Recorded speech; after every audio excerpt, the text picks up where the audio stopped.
Before we begin this video, if you're somebody that's not good with words, if you're somebody that says the wrong thing at the wrong time consistently, if you're somebody that potentially has a little bit of Aspergerish to your character, right? A little autism, because autistic people sometimes have a tough time knowing when to say the right thing or the wrong thing, you know?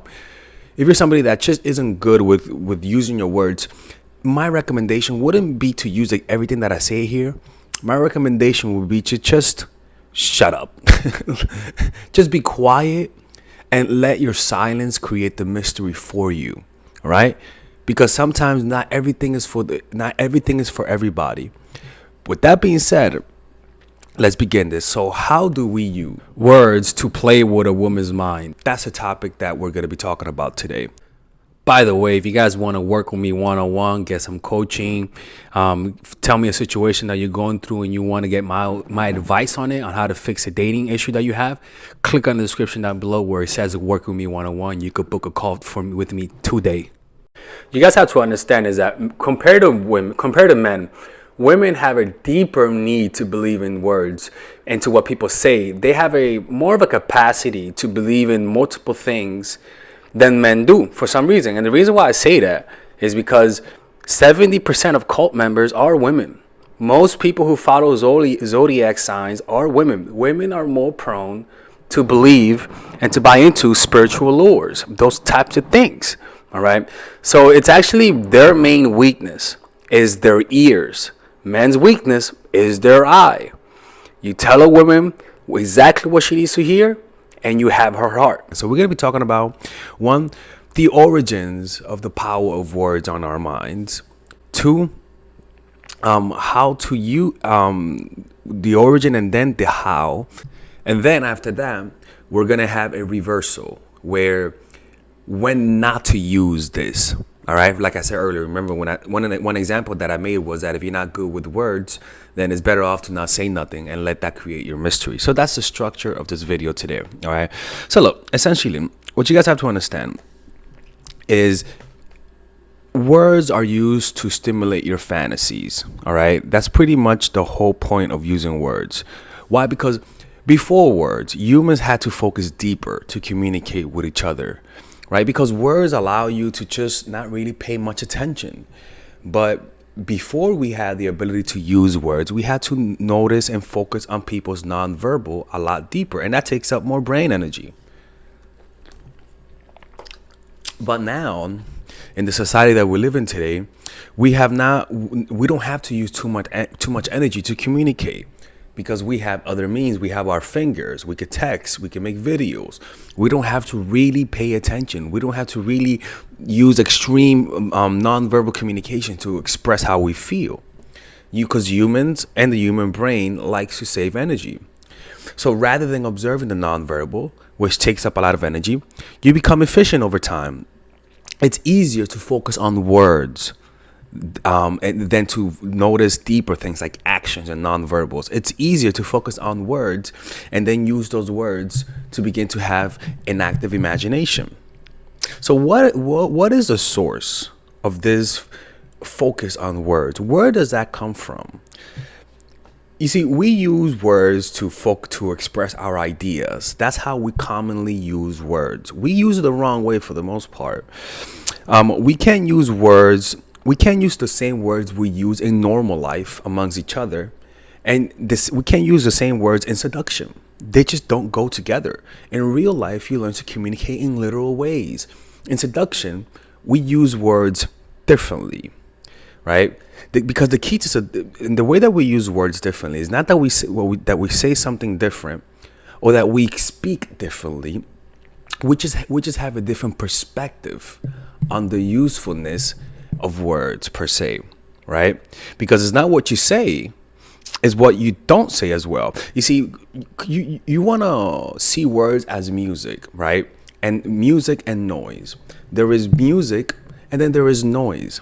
Music we love to hear, noise we do not like to hear.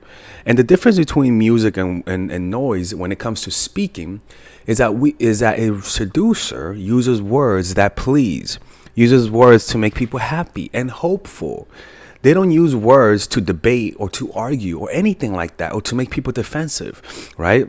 We use words for promises, for flattery, right? We must see seductive words aimed, we must use words specifically aimed at a person's amygdala, their emotional brain, not to the rational part of their brain. We don't use words for rationality. We use words to inspire emotions for the most part, right? Their core emotions. And so rather than thinking of words as something to use to say the truth per se, right?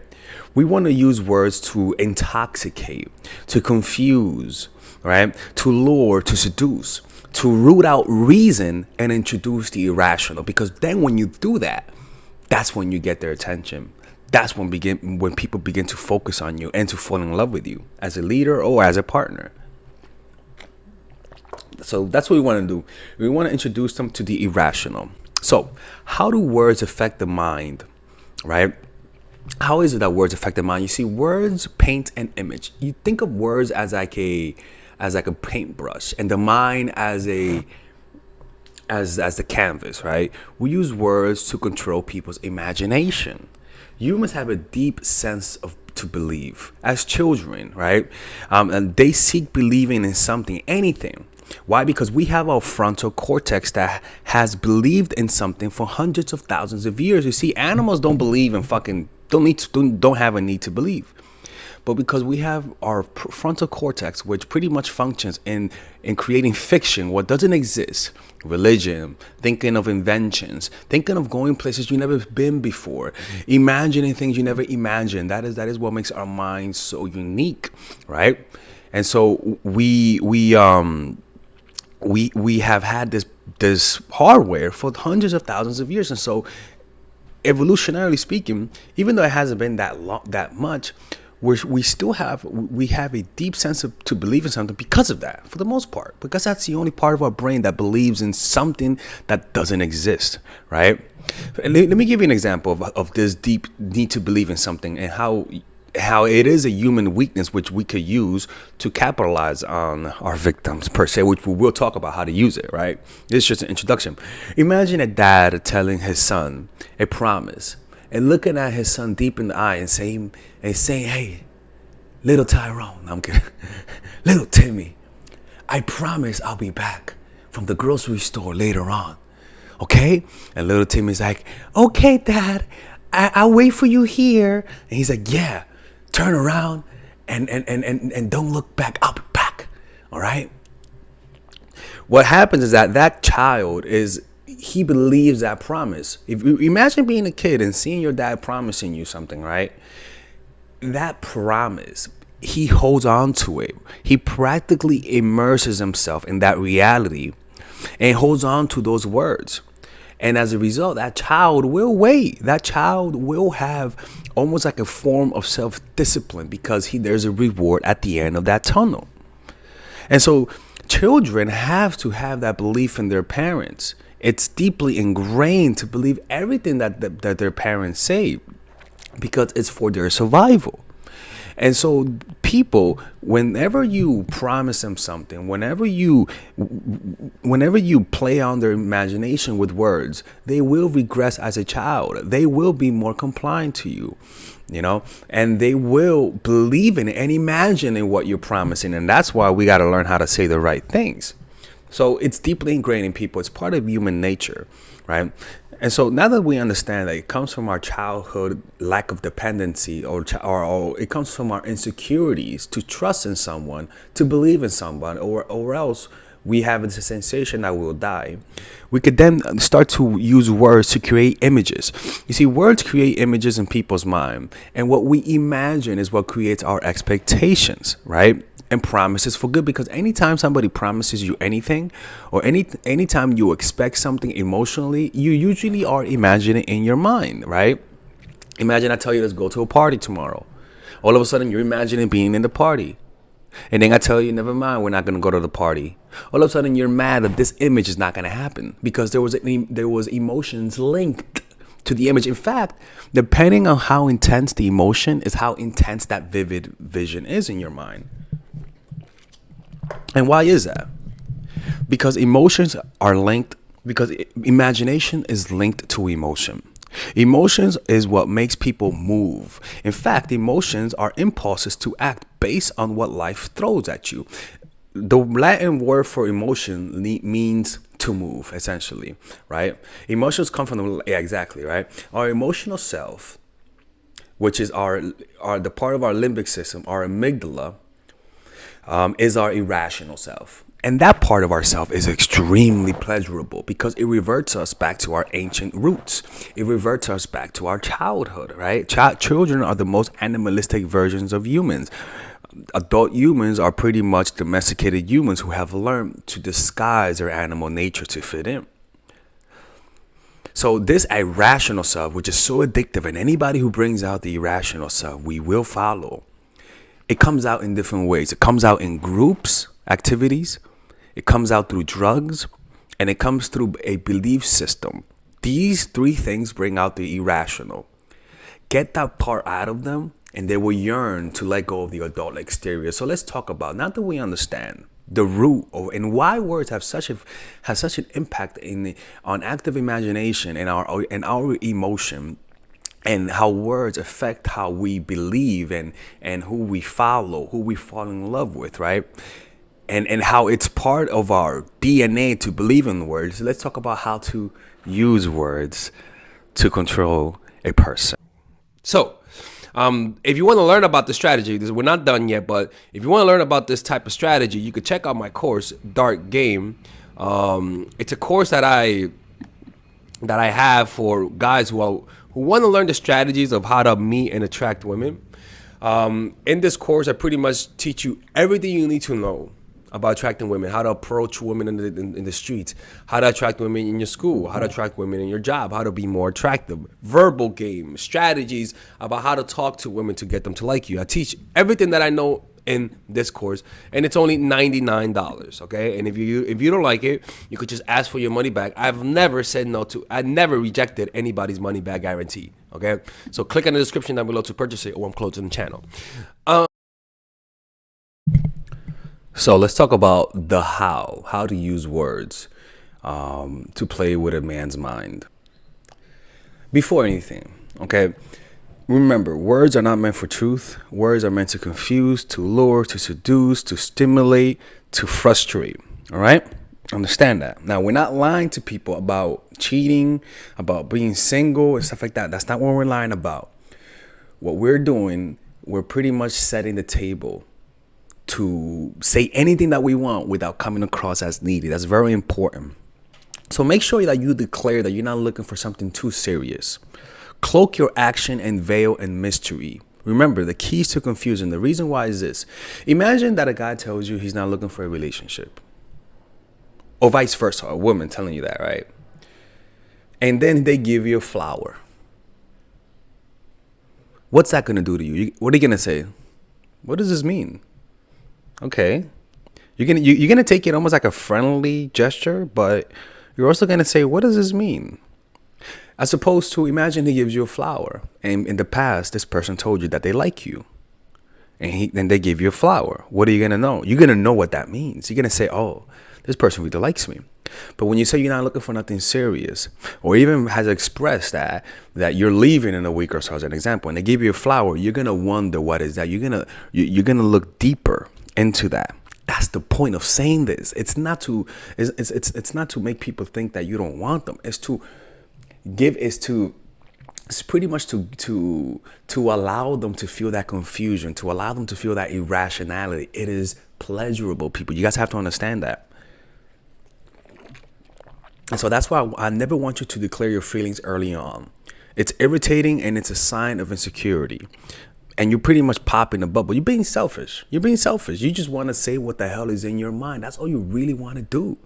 You just want to you see, most people just want to blabbermouth. That's all they want to do. They don't really think before they speak because they don't want to. Because it's a lot of work to think before you speak, right? And so what they want to do is just speak their minds and hope for the better. That's not a real strategist.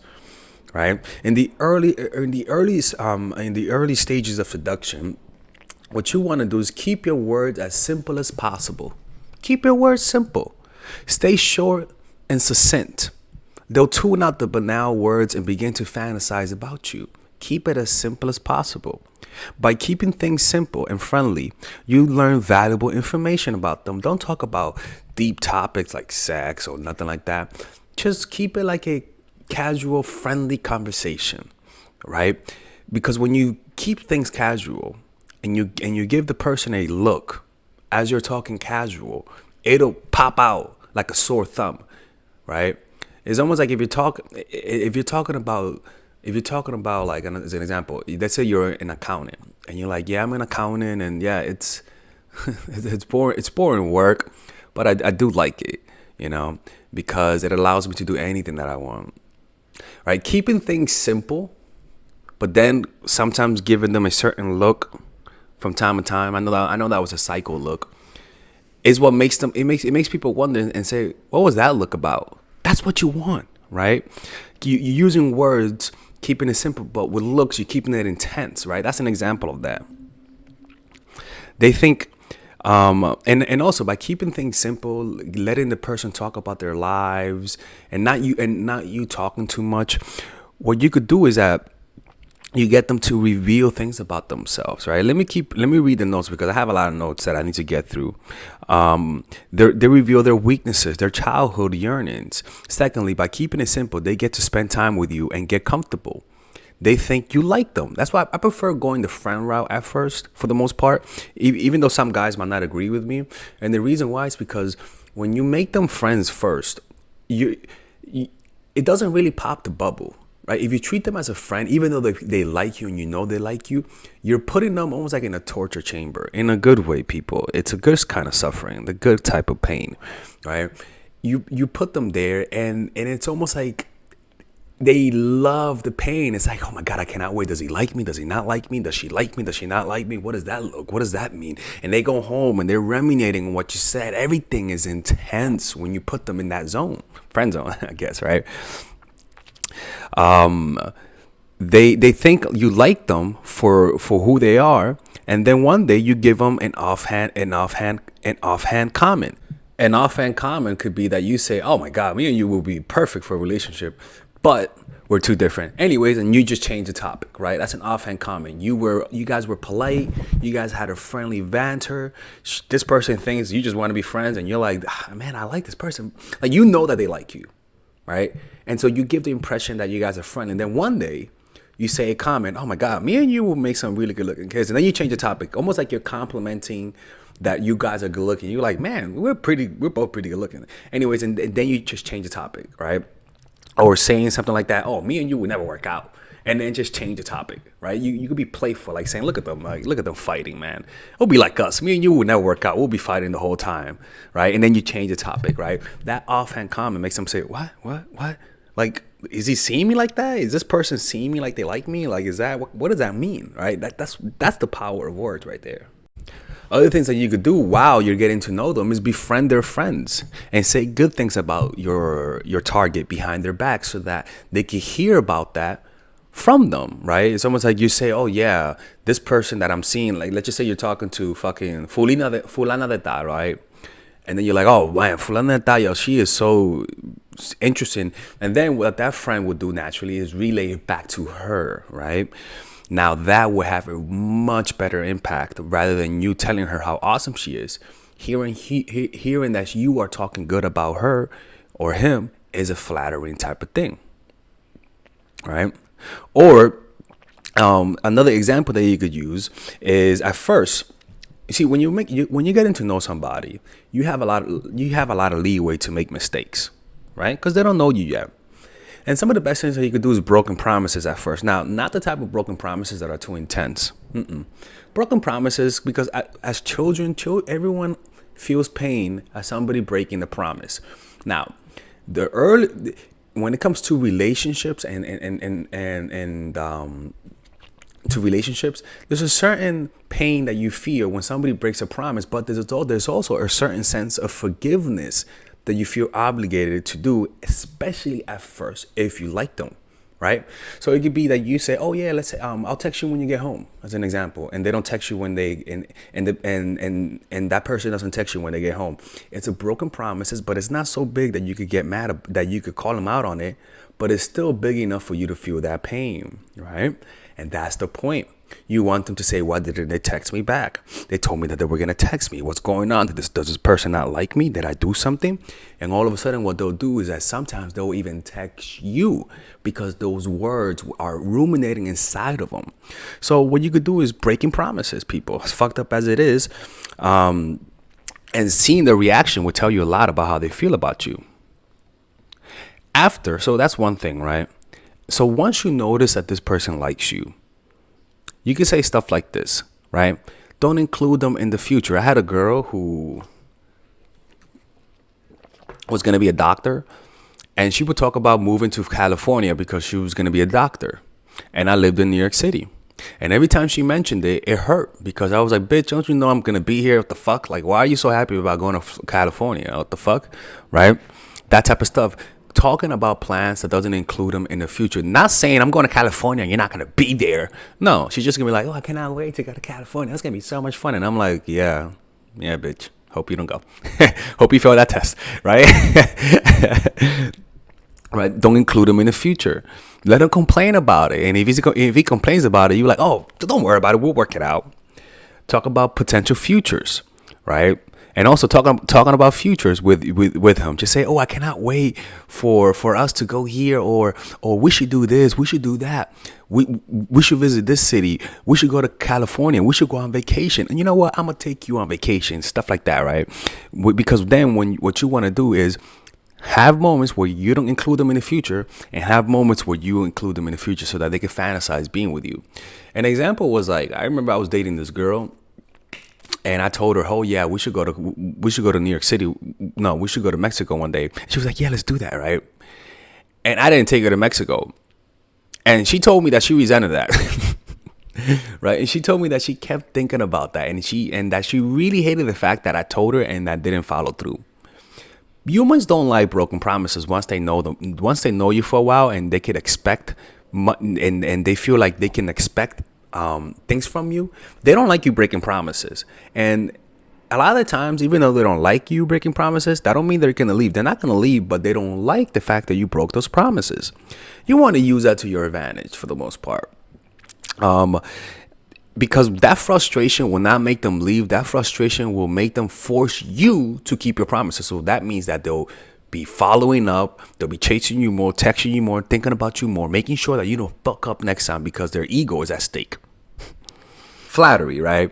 We're gonna talk about flattery, and I have a video that explains flattery the best. But before we put that video, flattery is the purest form of seduction. All right.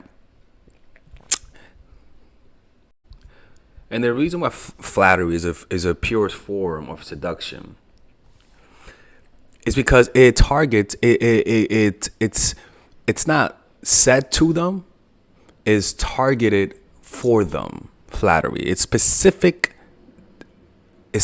type of words that's specific to that person, because it targets their weakness, insecurities, vanity, and self-esteem. All right. And compliments is a high form of flattery that if you don't know how to do it right, you're pretty much setting yourself up for failure. So let's talk about how to do it properly. One important thing is to tell a woman what she wants to hear. If you know she wants a relationship, tell her you want a relationship. If you know that she wants to move to a certain country, tell her that you want to move to a certain country. Women will buy into the fantasy. If she likes you and you find out what she wants and you tell her what she wants to hear, she will fall in love with you. And deep down, she might not believe you. She might think you're lying, but it's the need to believe that matters. That is what matters. Tell her what she wants to hear. It is your responsibility to do that. Now, this video that I'm going to show you guys that's based on flattery was a video that I made specifically for women. But the same psychological principles apply to men and women as well when it comes to compliments. All right. Now, With women, though, you guys have to be careful, all right? If you feel that this woman looks down on you, if you feel like that this woman sees you and thinks she's better than you, then don't do this with her, all right? Because now you're digging your hole deeper. But if you feel like this woman's actually interested in you, she wants to see you, right? Or you guys are on equal level where she doesn't look down on you, then you apply this strategy. So listen to the psychology of this video. Flattery and compliments are not made to express how you think and feel about the person, all right? But to create an effect. Flattery is not about expressing yourself, because sometimes there's nothing flattering about a person. Trust me, there's been some people that I'm like, there's nothing flattering about you. But it's all about trying to get an effect on them, all right? So, and the thing is that you also have to learn how to direct your compliments at a person's insecurity. For example, let's say from a man's perspective, I always tell guys, don't compliment a woman on what she was born with. Compliment a woman on what she worked for. For example, let's say the woman's a beautiful person, right? She's beautiful. She gets compliments. She gets validated of her beauty every single time on Instagram, on Facebook, by me. I mean, like, she's gonna get it. So a guy complimenting her her beauty makes no difference. Actually, it may even backfire. Now, let's use it from the guy's perspective. Let's say the guy that you're talking to is a great basketball player. Complimenting him on his game will do little effect because he already knows that he's good. And he gets it all the time. You know, there's no lack of self-esteem in his game. So he's not looking for any self-esteem. And again, once again, it may even accomplish the opposite effect as though you're trying to flatter him. You see? So, but let's say that the guy is a basketball player, but also he's a writer. Not a good writer, but an aspiring writer. And he knows there are better writers out there. And because he knows there are better writers out there that get paid for that, complimenting him on something that he's not that secure about will go a lot further than complimenting him on his game. You see, so it's kind of like similar with a hot girl. She's hot, but let's say this hot girl is very intelligent. You see, complimenting her on her intellect will have a deeper effect than complimenting her on her looks, simply because she gets validated. But let's say the opposite way. Let's say the woman is hot. I mean, let's say the woman is very intelligent but not hot. Complimenting her on the beauty that you're trying to compliment her on her beauty, even though it may not be there, but telling her that she's beautiful will help. You see? So realize that if the guy is a writer and is not good and he has an ambition towards writing, flattering him on his artistic ambition will have a greater effect. Okay, and because that's part of his ego. That's a part of himself that needs self-esteem. So what's gonna happen is that he's gonna begin to see you as a source of self-esteem because you already validated him, and validated him specifically on the parts of his ego that's weak gets to the guy's head. It's a lot easier. And I'm telling you, like, if someone compliments me on the right thing, on the things that I know I'm not good at, it gets to me in a good way, you know?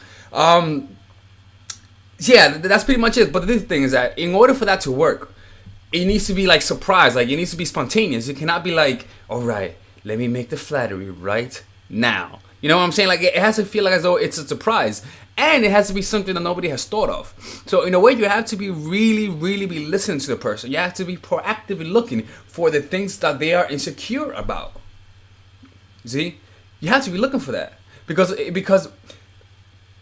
you don't look past the surface level of men, you're never really gonna get to know them. So you have to look deeper than that. All right? So it's that simple. Like, just through talking with him, talk about his dreams, talk about the things that he wants, talk about the things that he's not good at, but that he enjoys doing, and then find ways to compliment him according to his needs. You're like a doctor of flattery, a doctor of seduction. This is perfect if you have a girlfriend, or if you're just seeing a girl, or if you're just about to see a girl and you're about to go out on a date. How do you make her feel jealous without being obvious about it? And why is it important? Because making a woman feel jealous is not about you being insecure. It's about understanding human psychology, right? So this is something that's called being sexually competitive. Putting somebody in a sexually competitive state. What is that? Putting someone in a sexually competitive state is allowing them to feel that there are competition. The only reason why women lose interest for the most part, and why they even let their bodies go, is because they think they already have you. It's because they think that they're never gonna lose you, right? When somebody gets complacent, they let themselves go. So let me ask you this. Suddenly, let's say that there is a girl. Let's say, how do you know when your girlfriend's cheating on you? Let's say she goes to work every day, she dresses the same. And then suddenly she starts wearing perfume and she starts dressing sexy as fuck, right? You'd be like, why the fuck you dressing so sexy suddenly? Why? Because there's competition. There's something that she wants. She wants attention. She's competing for attention. She's in a sexually competitive state. When a woman's in a sexually competitive state, she will automatically start putting effort into how she looks, right? So that's the key, is that you don't know how to put a woman in a sexually competitive state. So how do you do it, right? So in the first state, the simplest thing you could do is simply let a woman know that you see other people. Simple. When she says, you see other people? Yes, I see other people. It's that simple. And if she asks you, have you ever been committed to someone? You let her know that you've been committed. Why? Because you let her know that you see other people. When you let her know you see other people, what's going to happen? If you cancel on her, the next time you cancel on her, she's gonna be like, it's not just the fact that you cancel, but that it could potentially be somebody else. It puts a woman in a sexually competitive state. She'll be like, who's the bitch? Like it's not just he canceled on me, but that deep down in her mind, she's gonna say, there's a good possibility that he canceled on me because of another girl. And that makes a woman competitive, which she's not gonna be like, fuck him, he doesn't want to see me, he's cheating on another girl. That's not her reaction. Her reaction is, fuck that bitch, right? Fuck whoever that is, I'm gonna get him. They get competitive about it, right? There's a good chance that she may say, fuck him, right? And she might leave you, right? Whatever, right? You lost her, okay? But the reward from that is a woman who fucking really likes you. So you want to be willing to lose one or two girls for this. Because when you get her to like you because of this, the attraction is pretty fucking insane, right? So that's the simple thing. And another thing about letting a girl know that you see other people and that you want to see other people is that when things begin to go well, she's going to want to possess you. And she is not going to initially tell you to stop seeing other people in the beginning because out of being shy, she's going to be like, I don't want to seem too possessive. But at the same time, the fact that she's suppressing her desires for you will increase attraction. So when she does bring it up, baby, look, man, I know we've been seeing each other for a long time. She's already been thinking of that for a long time. It's been killing her that there's a possibility of you seeing other people. I'm telling you, simply saying that is outrageous. Another thing is that it allows you to see who she really is, right? When you tell women you're seeing other people, it allows you to see who she is. She's going to be like, oh, I could be myself around home. Oh, yeah, I suck 10 dicks. Like, she's going to tell you who she is. You're not going to see her nice little self that she only shows to guys that she wants a relationship with. No, bitch. She's going to show you who she really is. Who is she fucking today? Who is she? Like, you're going to see her real side because she's not putting on an act for you anymore. It's that simple, right? Another thing that you could do is, let's say you're talking to her and, you guys are just chatting, all that sort of stuff, right? A very simple way to make a girl feel jealous, and it's kind of fucked up and it's sort of an alternative to negging, is, for example, it's called insinuation. Simply let her know in a subtle way simply let her know that you're not her type.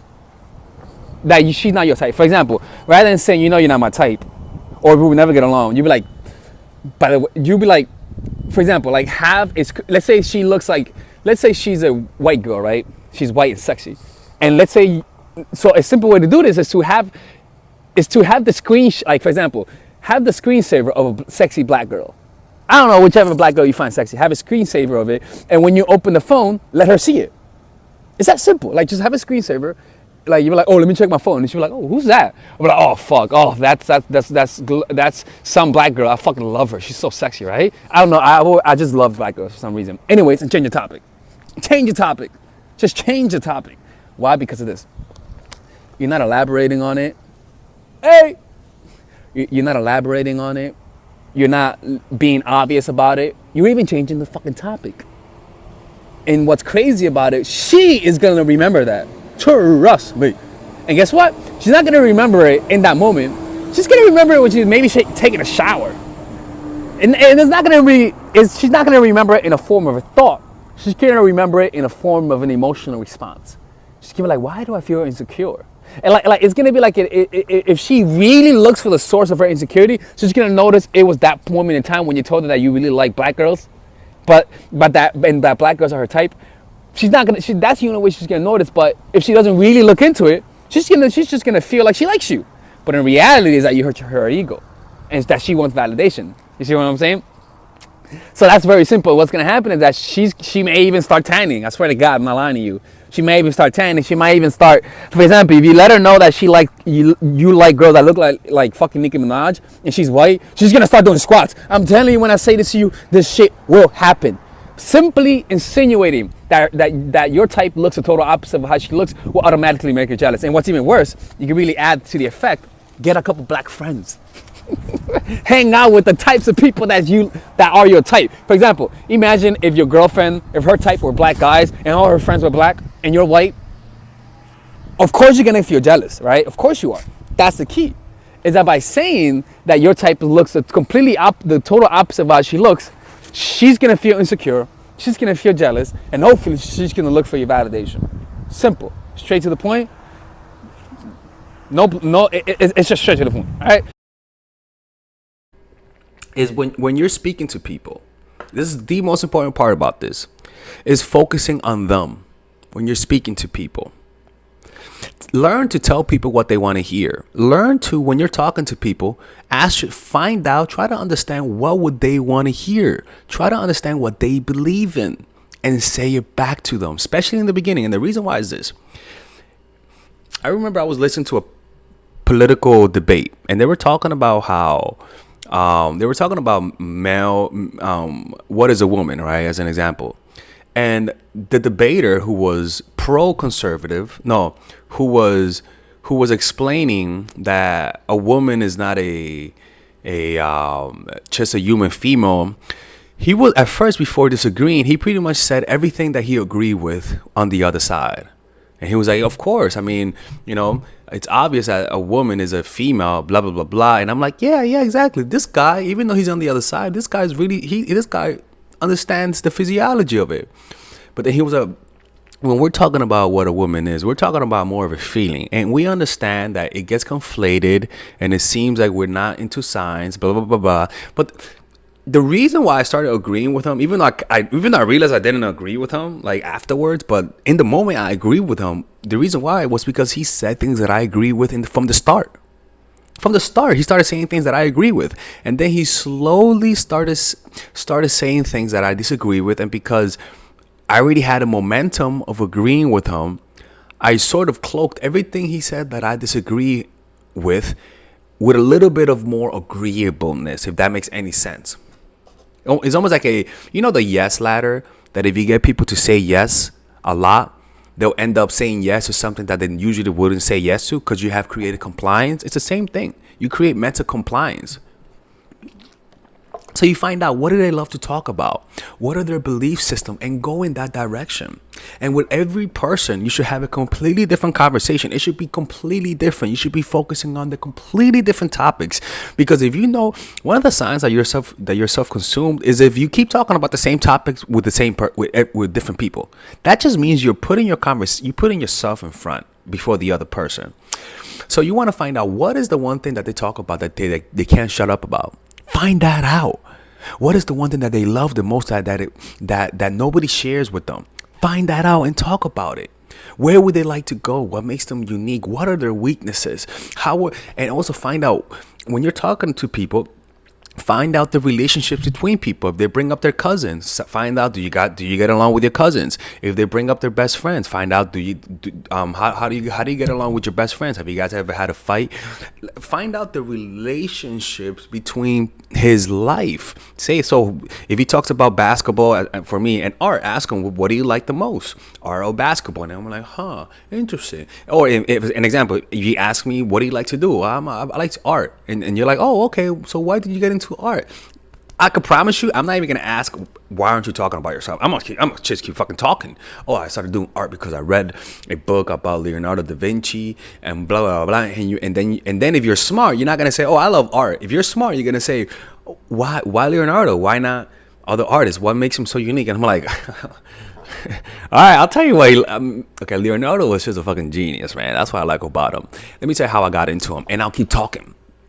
And what's going on is that as I'm talking, emotions are stirring inside of me. And if you're a good listener, you're going to be like, oh my God, holy shit, this guy's a fucking genius.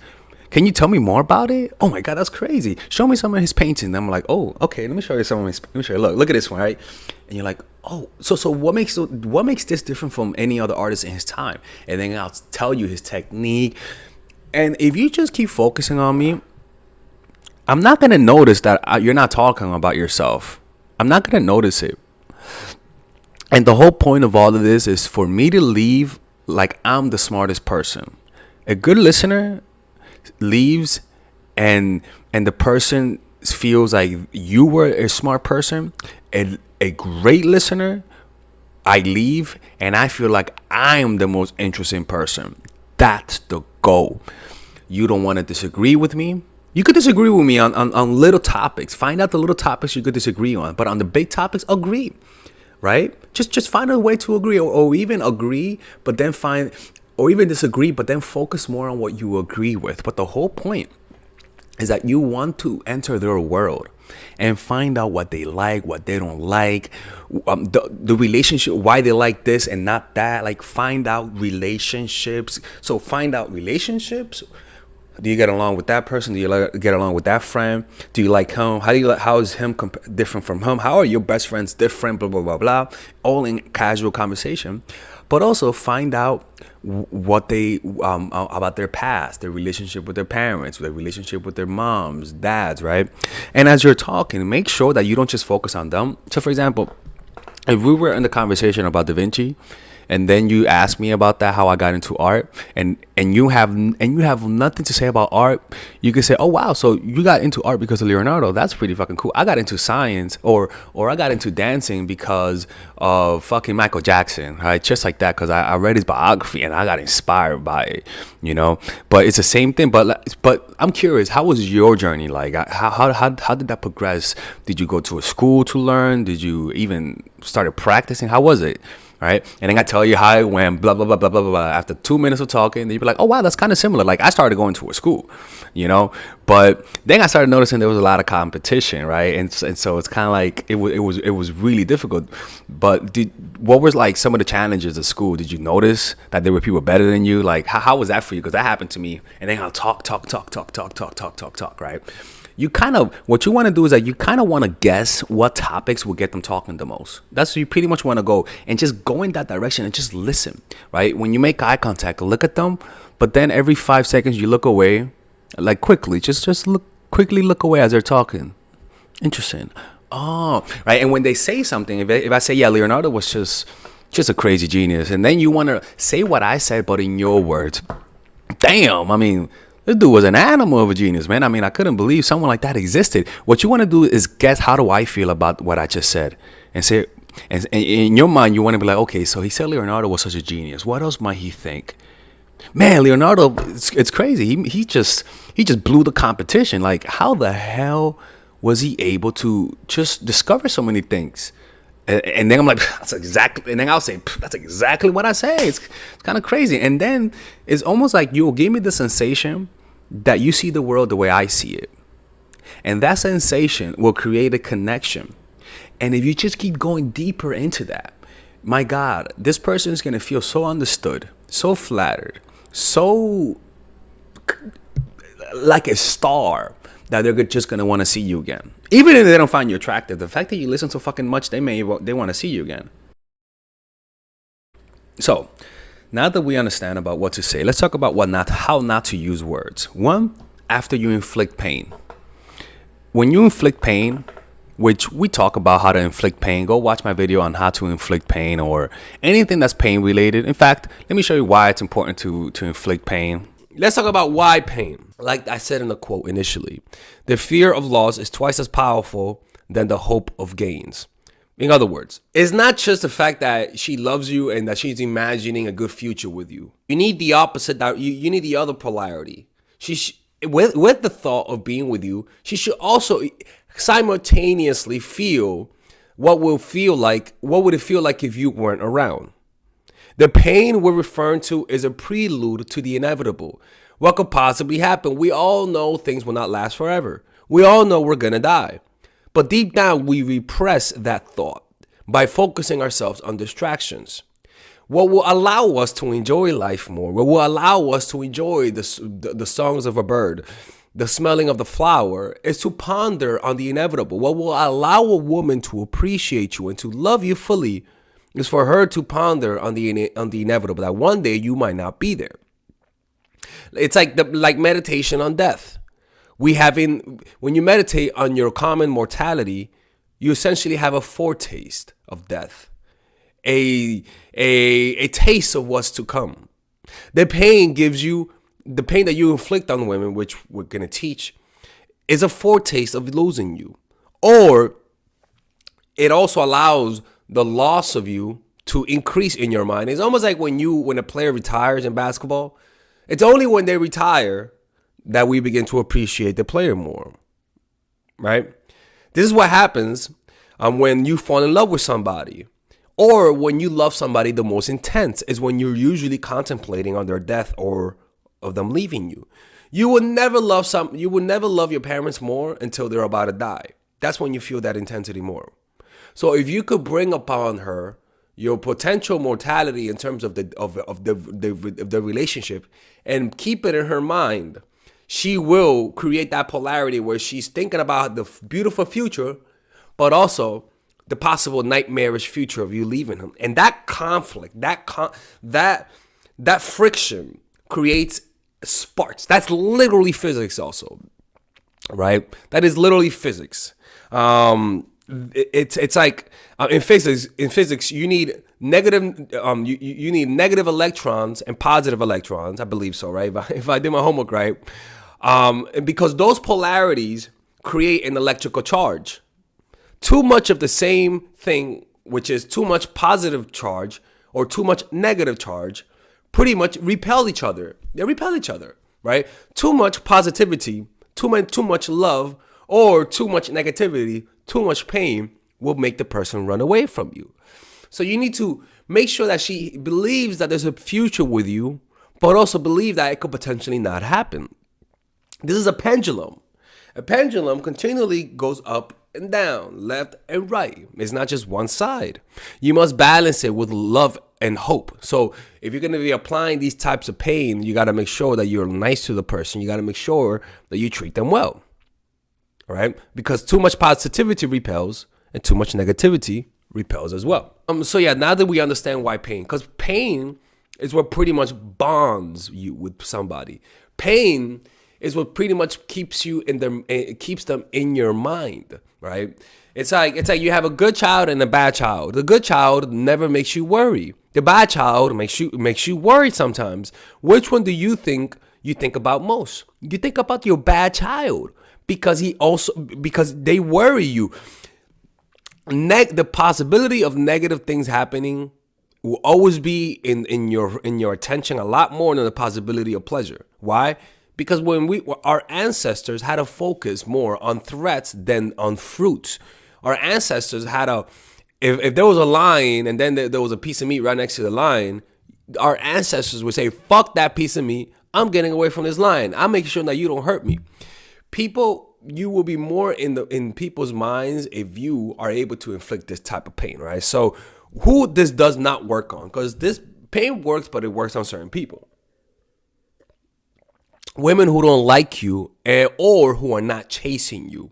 If she doesn't like you, which you could tell, how do you know? Because you applied the strategy and she doesn't give a fuck. For example, yesterday, a woman asked me to hang out yesterday on Saturday, and I was like, cool, Saturday at 4 p.m. Friday came on, and she was like, hey, I'm at this bar near you. You want to meet up? I didn't want to meet up. Why? Because it was last minute. I already bought my food to go to sleep. I already smoked. I'm not going. I'm too tired, right? And I didn't respond until the next day. I was like, "Hey, I'm sorry. It was too last minute." And then I was like, "Anyways, I'll see you later on tonight." She didn't respond to me. This morning, she responded and say, "Hey, I'm sorry. I took a day off yesterday. Blah blah blah blah." In my mind, I'm like, "You could have texted me that. You could have told me that." Twice already, she fucked up in communication. And I was like, well, you know what, man? I really would love to hang out with you, but you already flaked on me twice. I don't know if you're going to show up next time. Anyways, have a good weekend. That's pain. I'm saying no, right? But I'm also being polite. If she actually liked me, she would have said, I am sorry, let me make it up to you, or come on, man, let's just give it one more try, if she actually liked me. But she didn't like me. So her ego didn't get involved. So she just said, fuck it. You get what I'm trying to say? So it's kind of like, this works only when it works. You said, and the only way for you to find out if it works is to do it. But 90% of the time it's not going to work, because 90% of the time when a woman disrespects you, when a woman does anything, it's because she doesn't give a fuck about you. She just doesn't care. So what you got to do is inflict a little bit of pain as a way to stand up for yourself. And that pain is saying, no, I can't meet up, it's too late. Or if she's 30 minutes late, you can just say, hey, I got to go, it's too late. If she doesn't give a fuck that you left and doesn't ask you out again, that just means she just didn't give a fuck. You know what I'm saying? So inflicting pain is a test to see whether or not she likes you, and is a way to stand up for yourself, because then she says at least he doesn't tolerate bullshit, right? The next people who it works on, women who are chasing with a lot of ego, who are talking to you. If she thinks she's better than you and you stand up for yourself, a lot of the times, no, not that. Like women who are actually chasing you, who are showing interest, if you pull away, you'll notice that it'll work on them, right? And especially if they have a lot of ego. Okay, I don't think that made any sense. Sorry about that, people.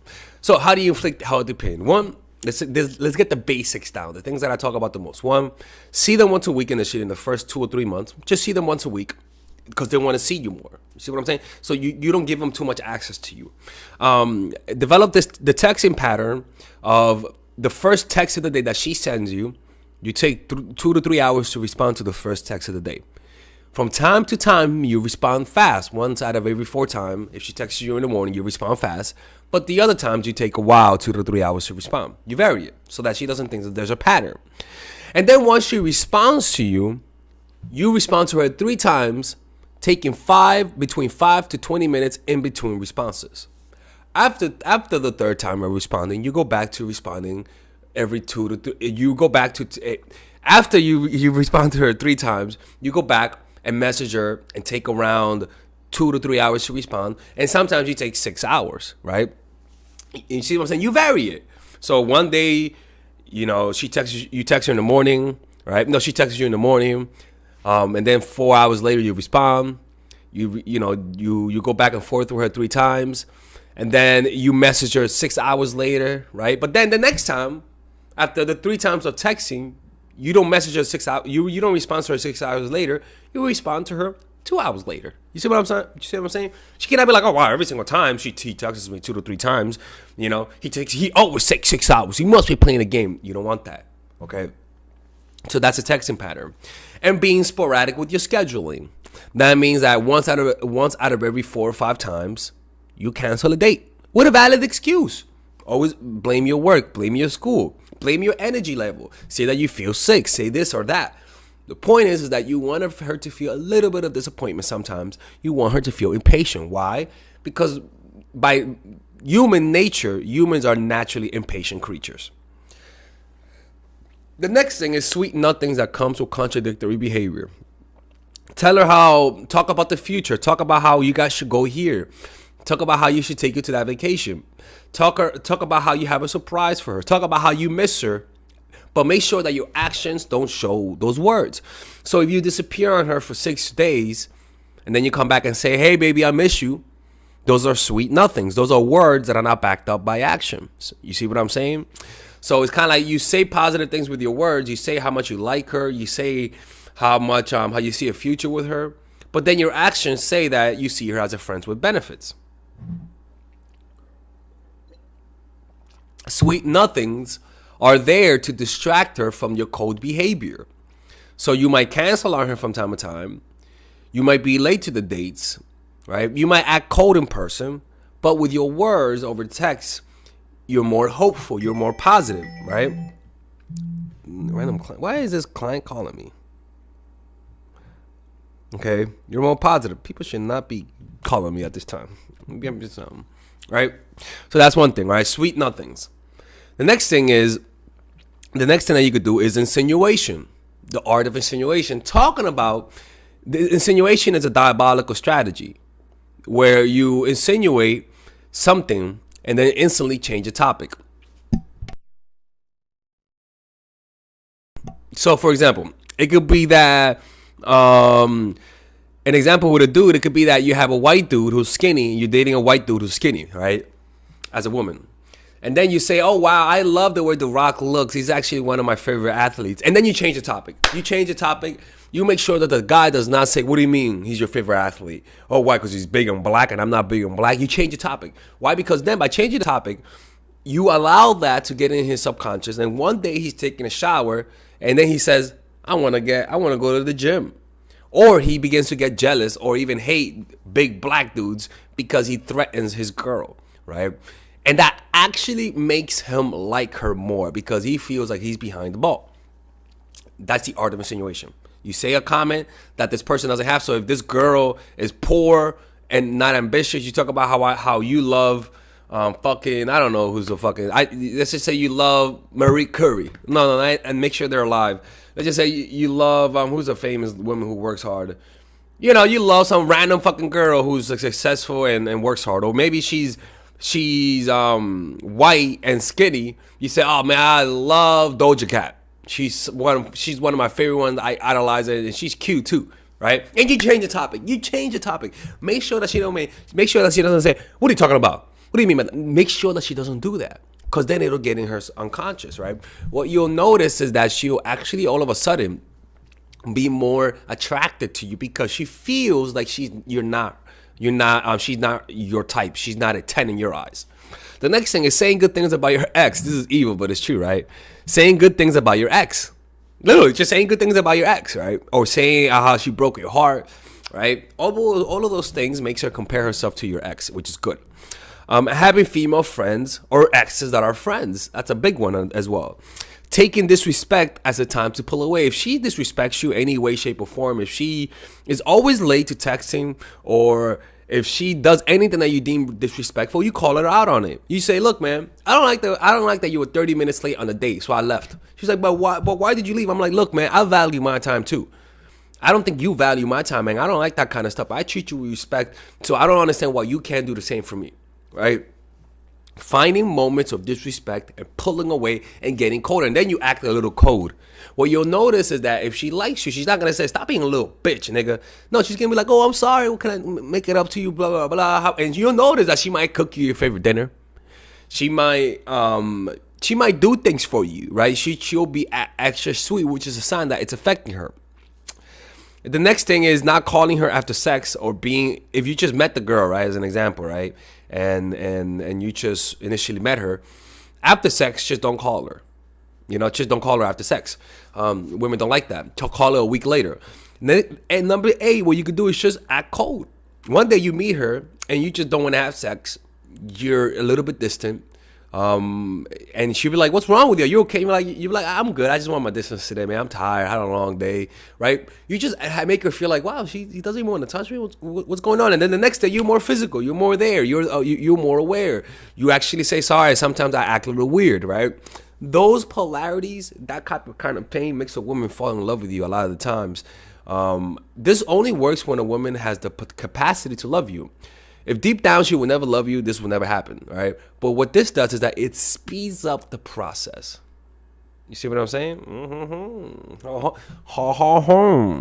All right, guys, I hope you guys enjoyed this video. If you want me to, let me know what other things that you guys have learned that makes a woman like you. What kind of pain do you think? Healthy pain, though. Seriously, not some evil shit, man. Because some guys do that shit. What kind of healthy pain have you inflicted on a woman that makes her like you? I feel like female competition is one of the best ones. Insinuation is one of the best ones. And not taking disrespect and using that as an opportunity to show your value is a big one. All right. After you inflict pain, don't use words to calm insecurities. Don't say, baby, I'm sorry. I didn't mean to do that. Or as an example, let's just say that we were supposed to meet and I canceled the date last minute and you're pretty pissed off. I'm not going to apologize. I'm just going to do something. I'm going to make a bold move. I'm going to send you flowers. I'm going to go to your house and apologize, right? Rather than just do it over the phone. I'm going to send you a gift. I'll send you a screenshot of a reservation that I did of a very expensive place as an example. Or I'll cook something for you, or I'll make you a gift or something like that. But let your actions speak. At some point when you break promises, you have to act. Don't text too much, and learn to say less than necessary when getting to know someone. All right, that works in the previous section in terms of getting to know someone by letting them talk. Learn not to say much. Saying 15 words, it's much better to say 15 words rather than 30 words. All right. Rather than communicating a sentence in 40 words, communicate it in 20 words. It leaves room for the imagination. Always think about what they want to hear. Remember that. If you're not good at talking, then shut up. You could create some mystery with your silence. Never say I love you first. Always show your love through your actions. Always. Never flirt, obviously. Better to be ambiguous when you flirt. In fact, contradict yourself sometimes. Frustrate them rather than stimulating them. And one last thing I want you to know from Robert Greene. When you're trying to impress with words, the more you say, the more common you appear, and the less in control. Even if you're saying something banal, it will seem original if you make it vague and open-ended. Powerful people impress and intimidate by saying less. And that's the power of words. Words have a power to create a new reality, to make people act, to make them fall in love with you. All right? And when you use this properly, you will have a magnetic effect on people that's unprecedented. All right? Anyways, it's a long video. I hope I don't have to do a video about this anymore. And I'll see you guys in the next video. All right, guys. So I want you guys to check out my online course called Dark Game. That's right, people. Dark Game. And this course is pretty much, I review to you the secret tactics, the secret techniques to create attraction in almost any woman, right? But not just attraction to the point that makes her want to see you all the time, where she's the one initiating all the contact, right? Now just imagine to be able to keep all of the girls in your life that you lost because of your stupidity. Imagine, and I had stupidity too. Imagine being able to keep them. Imagine being able to have 5, 6 women available to you, wanting to see you. Imagine being able to create intense relationships where they're all doing all the work. People, that kind of stuff does exist, people. Now, I'm not going to promise you that you're going to bang like 40, 50 women. I'm going to promise you that you're going to be able to keep the women you have, that you get with. I can promise you that keeping them will increase with this course. But let me keep showing you something. This course is pretty huge, people. It's a huge course. This course has over 50 videos. 50 videos, right? And some of them you could get for free. If you just sign up, you get free videos, right? But in these videos, let me show you guys the course, right? All right, guys. Shit. That's me right there, right? In this video, I pretty much teach you guys how to find your purpose. Right? All this is how to find your purpose, discovering your purpose, right? I teach you guys then about female psychology, all of the principles about female psychology you guys need to understand. I then teach you guys the mindset, the proper mindset that you guys need to deal with women. After that, I teach you guys 21 videos on how to game. I mean, it's pretty much unbelievable, man. I gotta make this available, right? But it's unbelievable how many, I pretty much put everything: outer game, social circuit game, strategies, threesomes, foursomes, everything, right? And on top of that, I give you guys a few bonuses: how to overcome approach anxiety, why you can't take actions, a Dickens pattern to change your mentality, how to go from open to transitions, right? 81-minute long, people. This is like, I don't know how long this is, but this is hours, and I mean hours worth of content. And you get a 30-day money-back guarantee. I mean, you without questions asked.